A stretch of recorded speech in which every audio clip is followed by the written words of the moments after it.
உங்கள் யாவருக்கும் ஆண்டவரும் ரட்சகருமாய் இயேசுவின் நாமத்தினாலே அன்பின் வாழ்க்கையை தெரிந்து கொள்கிறேன். இந்த காலங்களிலே நாம் வாசித்து தியானிக்கும்படியாக சங்கீதங்களின் புஸ்தகம் 20:7-8 வசனங்களை வாசிப்போம். சிலர் ரதங்களை குறித்தும் சிலர் குதிரைகளை குறித்தும் மேன்மை பாராட்டுகிறார்கள். நாங்களோ எங்கள் தேவனாகிய கர்த்தருடைய நாமத்தை குறித்தே மேன்மை பாராட்டுவோம். அவர்கள் முறிந்து விழுகிறார்கள், நாங்களோ எழுந்து நிமிர்ந்து நிற்கிறோம். கர்த்தர் தாமே இந்த காலவெளியிலே நம்மோடு பேசும்படியாக தன்னுடைய வார்த்தைக்கு முன்பாக ஒரு விஷயம் நமக்கு காண்பிக்க சொல்லிப்போம். எங்களை அதிகமாக நேசிக்கிற நல்லபினாலே நன்றியோடு ஸ்தோத்திரம் ஐயா. ஆண்டவரே ஸ்தோத்திரம், நீர் என்னோடு பேசுகிற தேவன் ஆண்டவரே. இந்த காலவெளியிலே நீர் இந்த வார்த்தை மூலமா நீர் என்னோடு பேசி எங்களை உணர்ந்து நாங்கள் செய்ய வேண்டிய காரியங்களை கருத்தாய் எங்களுக்கு போதிக்கிற தேவன் ஆண்டவரே. பரிசுத்த ஆவியானவரே நீர் பேசும், எங்களை ஆசீர்வதியும் இயேசுவின் நாமத்தில் பிதாவே, ஆமென். இங்க நாம் வாசித்த வசனத்திலே சிலர் ரதங்களை குறித்தும் சிலர் குதிரைகளை குறித்தும் மேன்மை பாராட்டுகிறார்கள். நாங்களோ எங்கள் தேவனாய கர்த்தருடைய நாமத்தை குறித்து மேன்மை பாராட்டுவோம். அவர்கள் முறிந்து விழுந்தார்கள், நாங்களோ எழுந்து நிமிர்ந்து இருக்கிறோம். இங்க நாம் வாசித்த வசனம் மிக அருமையான வசனம். ஆண்டவருடைய பிள்ளைகள் செய்ய வேண்டிய காரியங்கள் குறித்து அநேக காரியங்கள் சொல்லப்பட்டிருக்காங்க வேதத்துல. இன்னைக்கு நாம் பார்க்க வேண்டியது தேவ ஜனம் தேவனை எப்படி மேன்மை பாராட்ட வேண்டும், தேவனை எப்படி கனம் பண்ண வேண்டும், இல்லாமல் தேவனை எப்படி உயர்த்த வேண்டும் என்கிறதை நாம் வாசித்து நாம் தியானிக்க போகிறோம். இங்கே வாசித்த வசனத்திலே தாவீது அருமையாக இந்த சங்கீதத்தை பாடியிருக்கிறார். அவர் பாடுவதற்கு முன்பாக அவரை பற்றி சில வார்த்தைகளை சொல்ல நான் ஆசைப்படுகிறேன். தாவீதுடைய வாழ்க்கையில இளம் வயதிலிருந்து அவர் ஆடுகளை மேய்க்கிறவராக இருந்தார். வனாந்தரத்திலே ஆடுகளை மேய்த்து கொண்டிருக்கிற காலத்திலே கர்த்தரை அதிகமாக நேசித்தவர், கர்த்தரை தேடினவர், கர்த்தருக்காக வாழ ஆரம்பித்தவர். ஆயினாலே தேவன் அவரை தேர்ந்தெடுத்தார். ஒரு ராஜரீக அபிஷேகம் பண்ணப்பட்டவராய் இஸ்ரவேல் தேசத்திலே சமஸ்த இஸ்ரவேலுக்கும் அவர் ராஜாவாக்கப்படுவதை பார்க்கிறோம். அவ்விதமாக ராஜாவாக அவர் 40 ஆண்டுகள் ராஜாவாக இருக்கிறார். சமஸ்த இஸ்ரவேலுக்கும் அவர் ராஜாவாக இருக்கிறார். அல்லேலூயா. அதோடு பார்த்தபடி அவருடைய சிங்காசனத்தின் மேலே ராஜாதி ராஜாவாக இருக்கிற இயேசு ராஜா வரப்போகிறார். அவருடைய சிங்காசனம் என்றைக்கு நிலைத்திருக்கும் என்று சொல்லி வேதம் நமக்கு அருமையாக கற்றுக் கொடுக்கிறது. இவ்விதமாக நிலைத்திருக்கக்கூடிய ஒரு ராஜா இல்லாத அவருடைய சிங்காசனம் என்றைக்கு இருக்கும் என்று வேதத்தில் சொல்லப்பட்டிருக்கிற காரணம் என்ன அப்படின்னா, வேதம் ரொம்ப அருமையாக சொல்கிறது. அவர் என்ன சொல்கிறார்? கர்த்தரை குறித்து என்ன செய்வேன்? அவருடைய நாமத்தை குறித்தே என்னை பாராட்டுவேன். ஆகையினால நான் எழுந்து நிமிர்ந்து நிற்கிறோம் அப்படின்னு சொன்னார். ஆண்டவரை உயர்த்துகிறவர்கள் எழும்புவார்கள், அவர் நிமிர்ந்தார்கள், அவர் நிற்பார்கள் என்று வேதம் சொல்கிறது. ஆனால் சிலர் ரதங்களை குறித்தும் குதிரைகளை குறித்தும் மேன்மை பாராட்டுகிறவர்கள் முறிந்து என்ன செய்வார்களாம்? விழிவார்களாம். அவர்கள் என்ன செய்வார்கள்னா, நிற்கிற அவர்கள் முறிவார்கள், முறிந்து அவர்கள் என்ன செய்வார்கள்? விழுவார்கள். இப்ப நாம் எழுந்து நிமிர்ந்து நிற்கிறதுக்கான காரியம் என்ன செய்வது? அதை தான் நாம் தியானிக்க போகிறோம். ஆயிரம் தேவனுடைய பிள்ளைகள் என்ன செய்ய வேண்டும்? வேதம் நமக்கு என்ன கற்றுக் கொடுக்கிறது என்பதை குறித்து நாம் வாசிக்க போகிறோம். எரேமியா தீர்க்கதரிசி புத்தகம் 9ஆம் அதிகாரம் 23, 24 வசனத்தை வாசிப்போம். எரேமியா தீர்க்கதரிசி புத்தகம் 9ஆம் அதிகாரம் 23, 24. ஞானி தன் ஞானத்தை குறித்து மேன்மை பாராட்ட வேண்டாம். ஞானி தன் ஞானத்தை குறித்து மேன்மை பாராட்ட வேண்டாம். பராக்கிரமன் தன் பராக்கிரமத்தை குறித்து மேன்மை பாராட்ட வேண்டாம். பராக்கிரமன் தன் பராக்கிரமத்தை குறித்து மேன்மை பாராட்ட வேண்டாம். ஐஸ்வர்யவான் தன் ஐஸ்வர்யத்தை குறித்து மேன்மை பாராட்ட வேண்டாம். ஐஸ்வர்யவான் தன் ஐஸ்வர்யத்தை குறித்து மேன்மை பாராட்ட வேண்டாம். மேன்மை பாராட்டுகிறவன் பூமியிலே கிருபையும் நியாயத்தையும் நீதியும் செய்கிற கர்த்தர் நான் என்று என்னை அறிந்து உணர்ந்திருக்கிறதை குறித்தே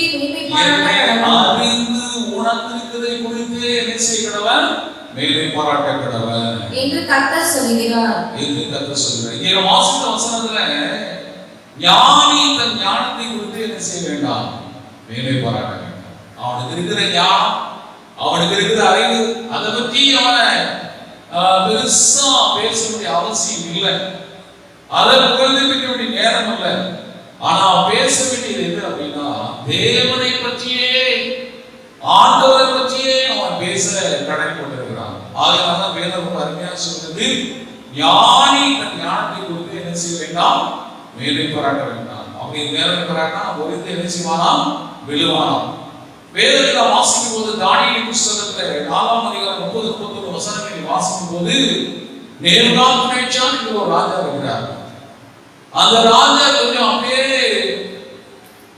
தன்னை குறித்து பெருமை பாராட்டுகிறார். இது நான் என் வல்லமையின் பராக்கிரமத்திற்காக நான் கட்டின மகா பாபிலோன் என்று சொல்லி பேச ஆரம்பித்தார். அப்படியே தன் நிறுத்திலே பேசிக் கொண்டிருக்கிற நேரத்தில் வேதம் சொல்வது, அவர் மனுஷன் வந்து என்ன செய்யப்பட்டாராம்? தள்ளப்பட்டாராம். ஆயிரம் வாழ்க்கையிலே ஒரு முறிவு, ஒரு சரிவு, ஒரு விழுதல் வருவதற்கு காரணம் என்ன அப்படின்னா, நான் என்ற எண்ணம் அவர் கூட என்னைக்கு வந்ததோ அன்றைக்கே அவர் விழுந்துவிட்டார். பிரியமான தேவனுடைய பிள்ளையே, பெருமை உள்ளவனுக்கு தேவன் என்ன செய்கிறாரு? எதிர்த்து நிற்கிறார். தேவனை வைக்க வேண்டிய இடத்துல, தேவனை கனம் பண்ண வேண்டிய இடத்துல தன்னையே சிலர் கனம் பண்ணி மேலே பாராட்டினால வருகிறது வீழ்ச்சி. பராக்கிரமசாலி தன் பராக்கிரமத்தை குறித்து என்ன செய்ய வேண்டாம்? மேலே பாராட்ட வேண்டாம். வேதத்தில் வாசிக்கும் போது கோலியாத்தை குறித்து நாம் வாசிக்கிறோம். 1 சாமுவேல் 17ஆம் அதிகாரத்துல மிகவும் உயரமான மனுஷன், பராக்கிரமசாலி, சிறு வயதிலே யுத்தத்துக்கு நல்ல படையினவன் வேதம் சொல்கிறது. ஆயிரம் அவன் நினைக்கிறான், என்னை எதிர்ப்பதற்கு உலகத்தில் ஒருவனுமே இல்லை என்று சவால் விட அளவுக்கு இஸ்ரவேல் ஜனங்களை பார்த்து பல கேள்விகளை கேட்கிறான். அப்படி கேள்வி மேல கேள்வி கேட்டு இஸ்ரவேல் ஜனங்களும் ராஜாவும் கலங்கி போகிற நேரத்தில் அவனை கீழே விழுத்தபடியாக ஒரு சிறுவனாகிய தாவீது எழுந்து வந்து ஒரு சிறு கல்லினாலே அவனை வீழ்த்துவதை நாம் பார்க்க முடியும். பிரியமான தேவனுடைய பிள்ளையே, அவனுடைய வாழ்க்கையில் அவன் நினைத்தான், இந்த பராக்கிரமசாலி, நான் பெரிய ஆளு என்பதை காட்ட விரும்பினான். அவனுடைய பராக்கிரமத்தை குறித்து மேலே பாராட்டினான், விழுந்து போனான் என்று வேதம் சொல்கிறது. வேதத்தை வாசிக்கும் போது அப்போஸ்தலர் 12ஆம் அதிகாரத்தில் ஏரோது என்கிற ஒரு மனிதனை குறித்து நாம் வாசிக்கிறோம்.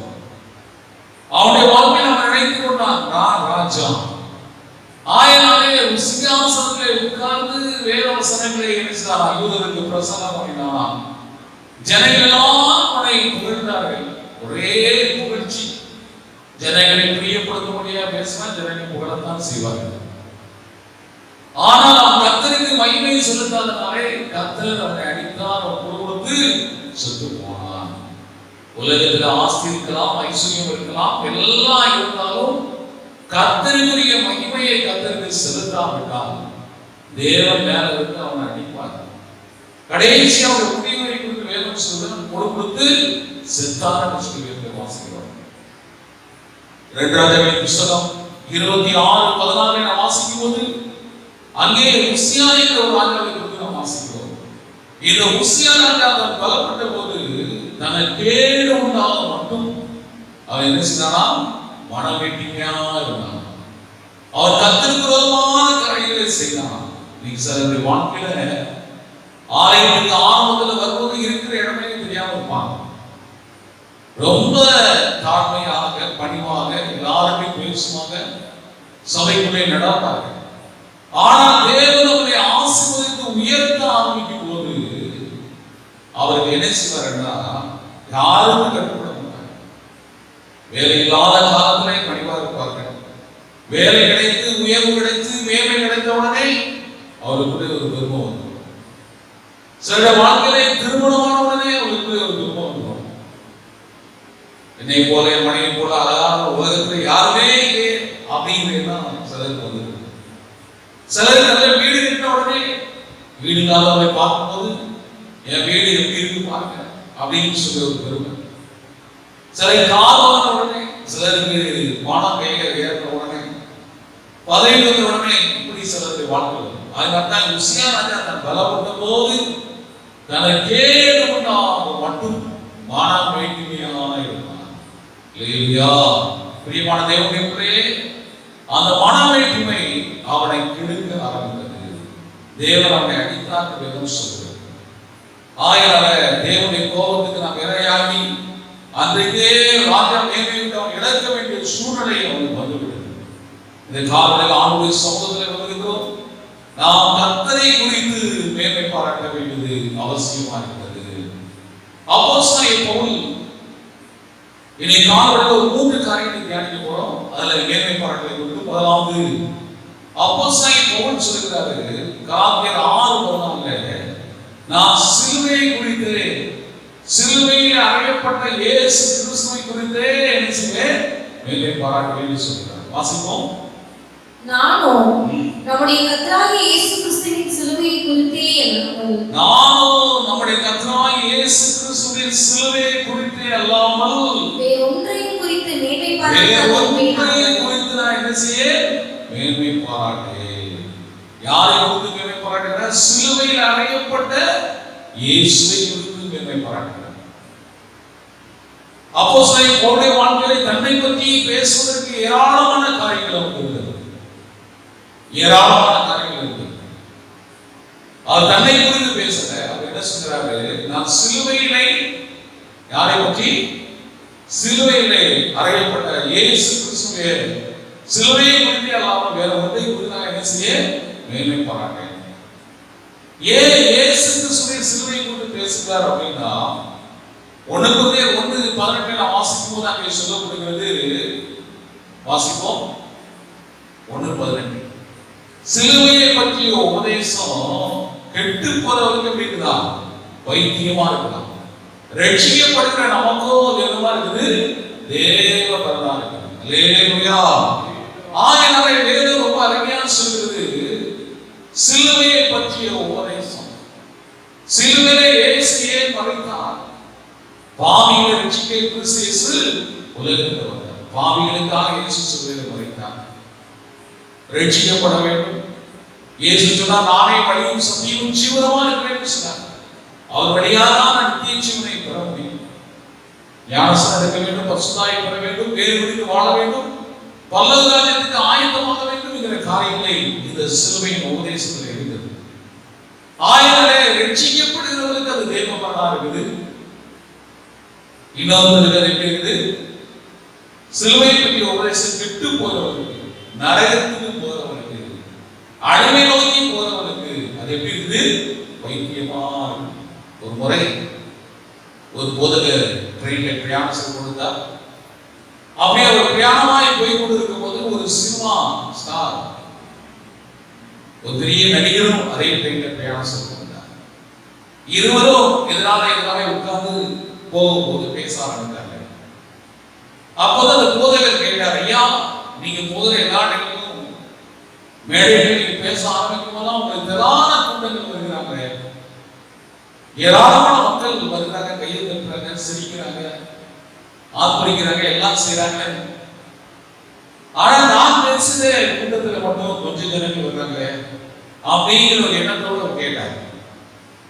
உடனே அந்த சினிமா ஸ்டார் நட்சத்திரம் என்ன சொன்னார் அப்படின்னா, நடிகர் என்ன சொன்னார் அப்படின்னா, ஐயா, நான் நடிகர் இல்லாததை இருக்கிறது போல, அதே போல நடக்காததை நடந்தது போல நடிப்பதனால மக்கள் சிரிக்கிறாங்க. ஆனா நீங்க சத்தியத்தை சொல்றீங்க, உண்மையை சொல்றீங்க, ஆயிரம் கூட வரல அப்படின்னு சொன்னாங்க. இது உலகம் நடிகருக்கு பின்னால தெரிகிறது. உலகம் இல்லாததை சொன்னா நம்புகிறது, உண்மையை சொன்னா என்ன செய்ய மாட்டேங்குது? நம்ப மாட்டேங்குது. ஆயிரம் ஐயா, நீங்க பேசுறது சத்தியம், நீங்க சொல்வதெல்லாம் உண்மை, உங்களுடைய வார்த்தையை கேட்டாதான் மனுஷன் பல்லவத்துக்கு போக முடியும் என்று சொல்லி அந்த நடிகர் சொல்லியிருக்கார். பிரியமான தேவனுடைய பிள்ளையே, எவ்வளவு உண்மை, எவ்வளவு சத்தியம் பாருங்க. ஆயிரம் இந்த உலகத்துல உலகம் எதை நம்புறதுன்னா பொய்யை நம்புறது, மாயை நம்புறது. ஆயிரம் அதை நம்புவதை விட்டுவிட்டு சிலுவையை பற்றிய உபதேசத்துக்கு நேராக, ரட்சிப்புக்கு நேராக நாம் திரும்ப வேண்டியது அவசியமாக இருக்கிறது. சிலுவையிலே இயேசு சிந்தின ரத்தத்தினாலே நம்முடைய பாவங்கள் மன்னிக்கப்பட்டது, பிதாவோடு கூட இந்த ரத்தம் நம்மை ஒப்புரவாக்கிட்டு என்று சொல்லி கொலோசியர் 1:20 நாம் வாசிக்கிறோம். இயேசு கிறிஸ்துவின் ரத்தம் நம்மை சுத்தமாக்குகிறது, நம்மை நீதிமானாய் மாற்றுகிறது என்று சொன்ன வாசிக்கிறோம். ஆயிரமே இயேசு கிறிஸ்துவின் ரத்தத்தாலே நாம் என்ன செய்யப்பட வேண்டியது? கழுவப்பட வேண்டியது. இந்த சிலுவை அண்டை ஒரு மனிதன் வரும்போது அவன் ரத்தம் அவன் மேலே தெளிக்கப்பட்டு அவன் பாவியா இருக்கிற மனுஷன் நீதிமானாய் மாறுகிறான். இதுதான் போகைங்கிற ஒரு தெய்வ மனுஷன் ஒரு நாள் அந்த சுவிசேஷ கூட்டத்திலே லட்சக்கணக்கான மக்கள் இருக்கிற இடத்திலே பிரசங்கம் பண்ணி கொண்டிருந்தார். இயேசுவை ஏற்றுக்கொள்கிறவர்களாக எழுந்திருக்கிறவர்களுக்காக நான் ஜெபிக்க போறேன்னு சொன்னாங்க. எல்லா ஜனங்களும் எழுந்திருந்தாங்க. அப்போது ஆண்டவர் அவரை பார்த்து சொன்னார், அந்த மேடையிலே கிட்டார் போடுகிற அந்த சகோதரியை பார்த்து சொல்லு, அவளுக்கு என்னை பற்றி சொல்லு, என்னை ஏற்றுக்கொள்ள சொல்லு அப்படின்னு சொன்னாராம். உடனே அருமையான தேவ மனுஷன் அந்த சகோதரியை பார்த்து, சகோதரியே, இயேசுவை ஏற்றுக்கொள்வாயாக, ஆண்டவரை ரொம்ப நேசிக்கிறார் என்று சொன்னாங்க. ஆனா அந்த சகோதரி என்ன சொன்னாங்க தெரியுமா? I like Jesus. நான் இயேசுவை ரொம்ப நேசிக்கிறேன், விரும்புகிறேன். ஆனா என்னுடைய பாய் ஃப்ரெண்ட் அந்த இயேசு வேண்டாம்னு சொல்லிட்டாங்க. அதனால எனக்கு இந்த இயேசு இப்போதைக்கு தேவையில்லை அப்படின்னு சொன்னாங்க. மீண்டும் அந்த தேவ மனுஷன் மறுபடியும் சொன்னார். ஆனா அவர் கேட்பதற்கு மனம் இல்லை. கூட்டம் முடிந்து எல்லாரும் வீட்டுக்கு போயிட்டாங்க. அடுத்த நாள் காலையில அந்த போதக தங்கியிருந்த ஹோட்டல் பக்கத்துல காலையில அவர் காலை உணவு நேரத்துல பக்கத்துல ஒரு பயங்கரமான ஒரு சவுண்ட் கேட்டது அந்த ரோட்ல. போதகர் உடனே வெளியில வந்து எண்ணி பார்த்தார். உடனே இருக்கிற முடியல எண்ணி பார்த்தாங்க. பார்க்கும்போது ஒரு பயங்கரமான கார் விபத்து. அங்கே நின்றவர்கள் அதை அப்புறப்படுத்திக் கொண்டிருப்பது பார்த்தார்கள். மேலிருந்து பார்க்கும்போது கீழே பார்த்தாங்க. அந்த கிட்டார் வாசித்த அந்த சகோதரி ஆக்சிடென்ட் மறித்து போனாங்க. அப்போது அந்த தேவ மனிதர் சொன்னார், ஐயோ, இந்த பெண்ணு நேற்று இயேசுவை ஏற்றுக்கொண்டிருந்தார், நீ நித்திய ஜீவனுக்குள்ளே பிரவேசித்திருப்பாரே, இயேசு வேண்டாம் சொல்லிட்டாரே என்று சொல்லி வந்தார். பிரியமான தேவனுடைய பிள்ளையே, இதுவே ரட்சிப்பின் காலம். இந்த நேரத்திலே மனம் திரும்பி இயேசுவை சொந்த ரட்சிப்பாக ஏற்றுக்கொண்டு இனி காலம் செல்லாம் ஆண்டுடைய வருகை நாம் நெருங்கிவிட்டது. உலகத்தில் எங்கு வந்தாலும் நடக்கிற ஒவ்வொரு சம்பவங்களும் தினந்தோறும் நம்மளை வார்த்தை கொண்டே இருக்கிறது, எச்சரித்துக் கொண்டே இருக்கிறது. மனம் திரும்பு. வேதம் சொல்கிறது. ஆகையினாலே ஆண்டவர் பக்கமாய் திரும்ப முடியும். இயேசுவை சொந்த ரட்சகராய் ஏற்றுக்கொள்ள முடியும். அவர் பக்கமாக திரும்புங்க. கர்த்தர் உங்களுக்கு நித்திய ஜீவனை தர வல்லவராக இருக்கிறார். அல்லேலூயா. இது சிலுவை பற்றிய உபதேசம் என்ன சொல்கிறது? ரட்சிக்கப்பட்ட ஜனத்தை பார்த்து என்ன சொல்கிறது? 1 பேதுரு 5:8 நாம் வாசிக்கிறோம். தெளிந்த புத்தி உள்ளவராய் இருங்க. ஏனெனில் உங்கள் எதிராளிய பிசாசானவன் சிங்கத்தை போல எவனை விழுகிறானோ என்று என்ன செய்கிறான்? வகைதேடி சுற்றி வருகிறான் சொன்னார். ரட்சிக்கப்பட்ட ஜனத்தை மீண்டும் விளக்க முடியாது, மீண்டும் பாவத்திலே திரும்ப முடியாது, மீண்டும் ரட்சிப்பை இழக்க செய்ய முடியாது. சத்துருவாயை பிசாசானவன் சுற்றி கொண்டே இருக்கிறான், வலையை எரிந்து கொண்டே இருக்கிறான். யாரை எப்படி விளக்கலாம் என்று சொல்லி இளைஞர்களை எப்படி விளக்கலாம், பிள்ளைகளை எப்படி வளர்க்கலாம், பெரியவர்களை எப்படி வளர்க்கலாம், பெண்களை எப்படி குடிக்கலாம் என்று சொல்லி ஒவ்வொருத்தர் மேலும் தன்னை கவனத்தை செலுத்தி குடிப்பதற்கு ஆயத்தமாய் கொண்டே இருக்கிறான். ஆயிரம் நீங்கள் தெரிந்த புத்தி உள்ளவராக இருங்க. பிரியமான தேவனுடைய வெளித்திருந்து ஜெபிக்கிற ஒரு நேரமாக இருக்க வேண்டும். ஜாபத்தை உள்ளவராக இருக்க வேண்டும். பிசாசு ரொம்ப தந்திரமாய் சில காரியங்களை செய்து கொண்டிருக்கிறான். நீங்க ரொம்ப குறிப்பா இருக்க வேண்டும். இது கடைசி காலம். ஒரு சம்பவத்தை உங்களுக்கு சொல்ல விரும்புகிறேன். இந்த குரங்குகளை குடிப்பதற்கு இந்த குரங்கு குடிக்கிறவங்க சில தேவையை கொடுக்கிறாங்க. அதுல என்ன செய்யறாரு அப்படின்னா, குரங்கை ஈஸியா குடிக்க முடியாது. மரத்தில் இருக்கிற குரங்கை குடிக்க முடியும், அதை ஓடிவிடும். அதை பிடிப்பதற்கு ஒரு முறை நான் பார்த்திருக்கிறேன். நல்ல சுரைக்காய் எடுத்து உள்ள இருக்கிற குடலை பூரா உருவிட்டு உள்ள இருக்கிற பூரா எடுத்துட்டு சுரைக்காய் வெயில காய போட்டு சின்ன ஓட்டையை போட்டு அதுக்குள்ள நிறைய வேர்க்கடலை வறுத்து உள்ள போட்டா குரங்கு எங்கிருந்தாலும் உடனே வேர்க்கடலை வாடகை வேகமா வந்த குரங்கு உள்ள கையை விட்டு கடலை அப்படியே மொத்தமா அழுக்கும். அழுத உடனே கை உள்ள இருந்து வெளியே வராது. குரங்குக்கு தெரியாது கையில் விட்டா கை வெளியே வரணும். ஆனா உள்ள கையை போயிடும், உள்ள போய் கடலை மொத்தமா அழியும். கையை வெளியெடுத்தா கை வராது, மாட்டிட்டு குடிக்கும். சுரைக்காய் தூக்கிட்டு அதாவது ஓடவும் முடியாது. ஆயிரம் குரங்கு மாட்டிக்கும். குரங்கை வேட்டாடுபவர்கள் ஈஸியாக செய்வார்கள், குடித்து கொள்வார்கள். இதே போல இன்னைக்கு வாலிபர்களையும் இளம் தலைமுறை குடிப்பதற்கு சாத்தான் அவருடைய கையிலே ஒரு செல்போனை கொடுத்திருக்கான். அந்த செல்போனை கையில் கொடுத்து அந்த நெட்டுக்குள்ளில் போய் உள்ளே குரங்கு மாட்டது போல நீ மாட்டிக்கிட்டு சிலது குடிச்சிருக்கிறாங்க.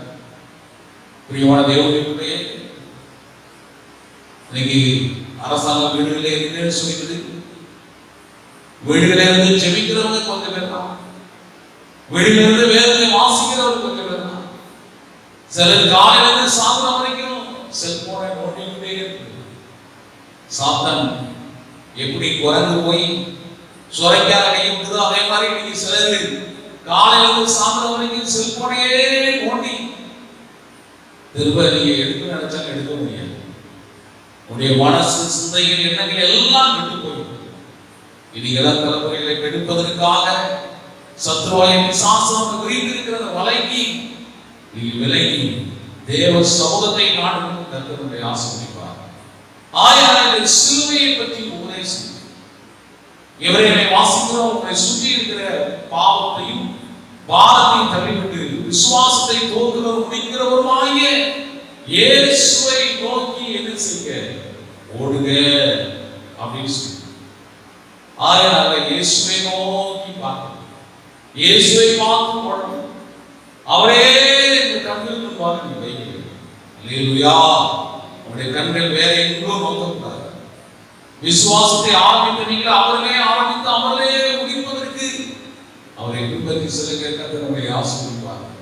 ஆயிராலே பவுல் சொல்லும்போது சிலுவை பற்றி, சிலுவையில் அறையப்பட்ட இயேசு கிறிஸ்துவை குறித்தே நாம் வேண்டிய பாராட்ட வேண்டும். அல்லேலூயா. 2 பேதுருவை வாசிக்கும் போது சங்கீதக்காரன் தாவீது சொல்கிறார். சங்கீதம் 34:2 வாசிப்போம். கர்த்தருக்குள் என் ஆத்துமா மேன்மை பாராட்டும். கர்த்தருக்குள் என் ஆத்துமா மேன்மை பாராட்டும். சிறுமைப்பட்டவர்கள் அதை கேட்டு மகிழுவார்கள். சிறுமைப்பட்டவர்கள் அதை கேட்டு மகிழுவார்கள். இங்கே தாவீது சொல்கிறார், என் ஆத்துமா, ஆத்துமா பற்றி நிறைய பேசுகிறார். என் ஆத்துமாவே ஏன் கலங்குகிறார், ஏன் எனக்குள்ளே தேங்குகிறார் என்று சொல்லி ஆத்துமாவே பார்த்து பேசினார். என் ஆத்துமாவே கர்த்தர் செய்த உபகாரங்களை என்ன செய்கிறாரே மறந்துவிடாதே அப்படின்னு சொல்லி ஆத்மா பற்றி பேசினார். அப்படியே அவர் பேசிட்டு வருவது இங்க என்ன சொல்கிறாரு, கர்த்தருக்குரிய ஆத்மா என்ன செய்கிறது, மேன்மை பாராட்டுகிறது. இந்த சங்கீதத்தை அவர் எப்போ பாடுகிறார்னு சொல்லி மேலே வாசிக்கும் போது அபிமெலேக்கு முன்பாக வேஷம் மாறின போது அவனாலே துரத்தி விடுகையில் என்ன செய்யப்பட்டது, பாடப்பட்டது.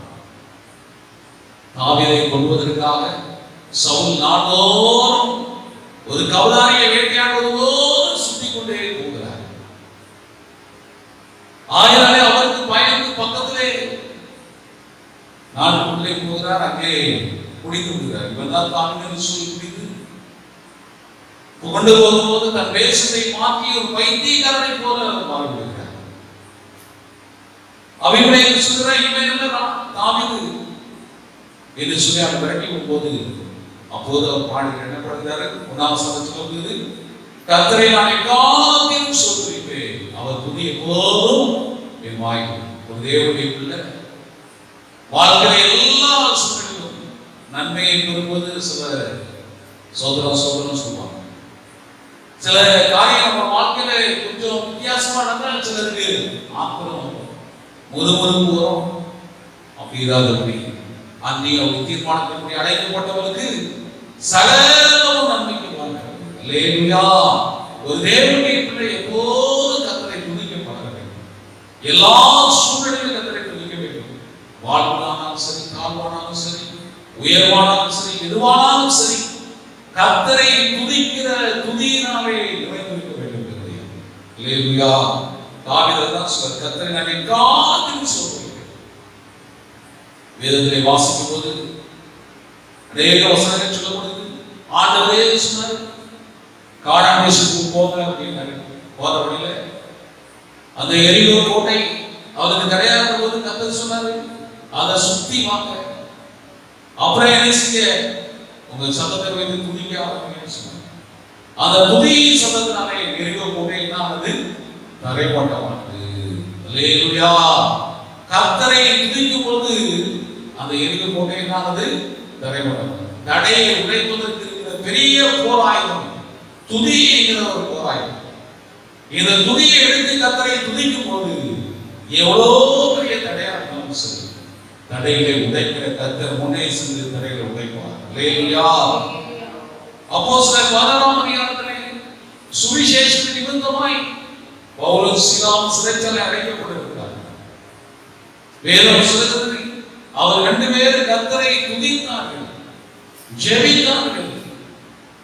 எல்லா சூழ்நிலைகளுக்கு விரோதமாக கைகளில் விலங்கு, சிறைச்சாலைக்குள்ளே அடைக்கப்பட்டிருக்கிறார்கள், உடம்பெல்லாம் காயம், ஆனால் வாயை திறந்து கர்த்தரை துதித்தார்கள். அல்லேலூயா. நடந்தது என்ன, சிறைச்சாலை கதவுகளை திறக்கும்படி செய்தார், பூமியை அகலச் செய்தார். பிரியமான தேவனுடைய பிள்ளையே, உங்களுடைய வாழ்க்கையில மூடிய கதவெல்லாம் திறப்பதற்கு நீ எல்லா நேரம் மூடப்பட்டிருக்கு, உங்களுக்கு கதவு திறக்கணும் அப்படின்னு சொன்னா தேவனை உயர்த்தி துதிக்க ஆரம்பிங்க. துதியின் சொந்த மேலே போக தேவ பிரசன்னம் கீழே இறங்கி வந்து உங்களுக்கு அற்புதத்தை செய்ய ஆண்டவர் வல்லவராக இருக்கிறார். அல்லேலூயா. ஆண்டவர் நம்மை எதிர்பார்ப்பது தேவனை துதிப்பதற்காக. சங்கீதக்காரர் சொல்லுகிறார், சுவாசத்தை யாவும் கர்த்தரை துதிப்பதாக. ஆண்டவரை துதிக்க வேண்டும். தாவீது சொல்லுகிறார், நான் உயிரோடு இருக்கப்பட்டும் கர்த்தரை நினைச்சுவேன் துதிப்பேன் சொல்லுவேன். ஆண்டவரை பாடுவேன் துதிப்பேன் சொல்லுவார். நாங்கள் அதிகமாய் கர்த்தரை துதித்து ஆண்டவரை குறித்து ஆண்டவருடைய சமூகத்தை குறித்து நம்முடைய ஆத்மா எப்போதும் மேன்மை பாராட்டும் போது நாம் ஆசீர்வதிக்கப்பட்டவரை காணப்படுவோம். கடைசியாக ஒரு சொல்லி முடிக்கிறேன். சங்கீதம் 27 சொல்லப்பட்டது, கர்த்தருடைய நாமத்தை குறித்து நாங்கள் என்ன செய்வோம், மேன்மை பாராட்டுவோம். கர்த்தருடைய நாமத்தை, முதலாவது சிலுவையை பார்த்தோம், இரண்டாவது என் ஆத்துமா கர்த்தரை மேன்மை பாராட்டுகிறது பார்த்தோம், மூணாவது அவருடைய நாமத்தை குறித்து மேன்மை பாராட்டுகிறோம். வேதத்தில் அருமையாக சொல்கிறது, அவருடைய நாமத்தினாலே நமக்கு ரட்சிப்பது. வானத்தின் கீழே மனுஷனுக்குள்ளே இயேசுவின் நாமமே எல்லாம் ரட்சிக்கப்பட வேறொரு நாமம் இல்லை. ரட்சிப்பை தருகிற நாமம் இயேசுவின் நாமம். அல்லேலூயா. பாதுகாப்பை தருகிற நாமம் கர்த்தருடைய நாமம். கர்த்தருடைய நாமம் பலத்திற்கும் நீதிமான் அதற்கு ஓடி இருப்பானா சுகமா இருப்பான்னு சொல்றது இந்த நாமம் கர்த்தருடைய நாமம். ஆகையால் இந்த நாமத்தை குறித்து நாம் என்ன செய்ய வேண்டும்? மேன்மை பாராட்ட வேண்டும். அல்லேலூயா. ஆகையால் இந்த நாமத்திலே ஆண்டவர் சொன்னார், நாமத்தினால் எதை கேட்டாலும் அதை நீங்க என்ன செய்வீர்கள்? பெற்றுக்கொள்வீர்கள். ஆண்டவருடைய நாமத்தினால ஜெபத்தின் மூலமாய் ஆண்டவருடைய எவைகளை கேட்கிறோமோ அவைகள் எல்லாத்தையும் தேவன் நமக்கு தர ஆண்டவர் வல்லவராக இருக்கிறார். அல்லேலூயா. ஆகவே தேவன் தர உண்மை உள்ளவராக இருக்கிறார். உங்களுடைய தேவை சிறிதா இருக்கலாம், பெரிதா இருக்கலாம், எவ்வளவு பெரிய காரியமா இருந்தாலும் தேவனாலே உண்டாத காரியம் ஒன்றும் இல்லை. கேட்க வேண்டிய நம்முடைய கடமை, தர வேண்டியது அவருடைய வேலை. ஆயினாலே தகப்பன் பிள்ளைகளை கேட்பது போல உரிமையோடு ஆண்டவரை நாம் கேட்கும்போது ஏற்றுக்கொள்கிறோம். ஆண்டவர் சொன்னார், நம்முடைய சீஷரை பார்த்து, என் நாமத்தினாலே நீங்கள் பிசாசுகளை துரத்துவீர்கள், வியாதி சமயம் கையில் வைப்பீர்கள், அப்போது அவர்கள் சுஸ்தமாவார்கள். அல்லேலூயா. ஆயினாலே ஆண்டவருடைய நாமத்தை குறித்து நாம் மேன்மை பாராட்டணும். இந்த உலகத்தில் ஆண்டவருடைய நாமத்தை நாம் பறைசாற்ற முடியாது. தேவன் நம்மை அழைத்திருக்கிறார். நான் இது முன்பாக ஒரு சின்ன கிராமத்தில் பேசியிருக்கிறேன். அங்கே ஒரு சாதனம் போல ஒரு அம்மா வந்தாங்க. நம்முடைய சபையில விசுவாசி நவோமிங்கிற ஒரு அம்மா இன்னொரு அம்மாவை கூப்பிட்டுருந்தாங்க. அப்பா அம்மாட்ட கேட்டேன், என்னம்மா வாங்க அப்படின்னு சொல்லி கேட்டப்போ அந்த அம்மா சொன்னாங்க, ஐயா எங்களுக்கு மாடு ஒன்று ஈடு இருக்கியா, அந்த மாட்டுல பால் வந்து எப்படி வருது, ரத்தமா வருதியா, ஆஸ்பத்திரிலாம் கொண்டு போயாச்சு, டாக்டர் கால்நடை மருத்துவர் வந்து எல்லாம் பார்த்தாரு, எல்லாம் செஞ்சாச்சு, ஆனா மாறவே மாட்டேங்கியா, இப்போ நீ மாட்டுக்கு ஜோம் மாட்டேன் அப்படின்னு சொன்னாங்க. வாழ்க்கையில முத அப்படின்னா இது வரைக்கும் மனுஷனுக்கு தான் ஜோம் இருக்கு, அன்னைக்குதான் மாட்டுக்கு ஜோம் போறாங்க. அவங்க ஏசு அறியாம இந்த நவோமி அம்மா மட்டும் நம்ம சர்ச்சுக்கு வருவாங்க. சரின்னு சொல்லி பக்கத்து கிராமம் உடனே நான் போனேன். அந்த கிராமத்து மக்களுக்கு அந்த மாடு பெரிய சொத்து. ஆகையால் அந்த மாட்டு கண்ணுக்குட்டி வேற பாலுக்காக அதில் திரும்பி கத்திலேயே கிடக்கு. ஜோமனை சொன்னாங்க, அந்த மாட்டுக்காக ஆண்டவரே இந்த மாட்டு மேல இருக்கிற எல்லா அசுத்த ஆவிகள் விலகு, கொல்லாத கண்கள் விலகு சொல்லி தண்ணியை தெளிச்சு இயேசுவின் நாமத்தில் சொல்லி ஜெபித்து வந்துவிட்டேன். ஆண்டவர் அற்புதம் செஞ்சுட்டாருமா அப்படின்னு சொல்லிட்டு வந்தாச்சு. அடுத்த நாள் காலையில அந்த அம்மா வீட்டுக்கு வந்தாங்க. வரும்போதே ஒரு பாத்திரத்துல பாலோடு வந்தாங்க. அவங்க சொன்னாங்க, ஐயா இவ பாருங்க ரத்தமா பால் இப்போ நல்ல என்னாச்சு, உண்மையான பாலா வந்துச்சு, ரொம்ப ஆச்சு பாருங்க. கர்த்தருடைய நாமத்தால மாட்டுக்கு சுகத்துக்கு ஆத்துமாரிச்சு எல்லாம் வரலே சொல்லுவோம். கர்த்தருடைய நாமத்தால அவருடைய நாமத்தை குறித்து நாம் மேன்மை பாராட்ட முடியாது. கர்த்தர் நம்மை அழைத்திருக்கிறார். எங்கே இருந்தாலும் சரி, எந்த இடத்துல இருந்தாலும் சரி, அவருடைய நாமத்தை குறித்து பேச வேண்டும். அவருடைய நாமத்தை நாம் பொழுது கொள்ள வேண்டும். நீங்க வாசித்த வசனங்களில் 3 காரியங்கள். முதலாவது, கர்த்தரை குறித்து நாம் மேன்மை பாராட்டணும். சிலுவையில் அறையப்பட்ட இயேசுவை குறித்து நாம் மேன்மை பாராட்டணும். அடுத்தபடியாக நம்முடைய ஆத்துமா கர்த்தரை துதித்து மேன்மை பாராட்ட வேண்டும். அடுத்து நாம் வாசித்த வசனங்களில் சொல்லப்பட்டபடி அவருடைய நாமத்தை குறித்து நாம் மேன்மை பாராட்ட வேண்டும். கர்த்தரை மேன்மை பாராட்டுகிறவர்கள் என்ன செய்வார்களாம்? எழுந்து நிமிர்ந்து நிற்பார். உங்களுக்கு ஒரு ஸ்தானத்தை ஏற்படுத்தி தாவீதை போல ஆடுகளினால அடைந்த அவனை கர்த்தர் உயர்த்தி ராஜாவாக்கி அவருடைய சிங்காசனத்தை நிலைப்படுத்தினாங்க. உங்க வாழ்க்கையிலும் கர்த்தர் நிலைப்படுத்தி உங்களையும் ஆசீர்வதிக்க ஆண்டவர் வல்லவராக இருக்கிறார். கர்த்தருடைய ஆசீர்வதிப்பாராக. நாம் ஜெபம் பண்ணுவோம். எங்க அதிகமா நேசிக்கிற நல்ல பிதாவே, இந்த காலவெளியில் மீண்டும் ஒரு விஷயத்தை பாதங்களை காண்கிறோம். வசனத்தை கேட்ட மக்களை நீர் ஆசீர்வதிக்கிறார். சிலுவையை பற்றி அறிந்து அதை மேன்மைப்படுத்த கற்றுக்கொள்வதால் ஆண் ஆத்மா எப்போதும் கத்தரோடு இருக்க கத்தரை உயர்ந்த இருப்பதாக கேட்ட கருத்தை வாக்கின்படி கர்த்தருடைய நாமத்தை எப்போதும் மேன்மை பாராட்ட கர்த்தருடைய கிருபையை மகிமையை ஒரு ஜனத்துக்கு ரட்சிக்கிறார். ஆண்டவரே, ஒரு பயங்கரமான உலகத்தில் வாழ்கிறோம், தீமையான உலகத்தில் வாழ்கிறோம். எங்கள் தேசத்துக்காக ஜெபிக்கிறோம், மக்களுக்காக ஜெபிக்கிறோம். எல்லா தீமையிலும் கர்த்தர் விலக்கி காக்கிறோம். எல்லா தீமைக்கான தேவ சமாதானம் ஒவ்வொருவரையும் ஆண்டு ஆசீர்வதியும் கனத்தை உமக்கே செலுத்துகிறோம். இயேசுவின் நாமத்தில் பிதாவே, ஆமென். கர்த்தருடைய ஆசீர்வாதம்.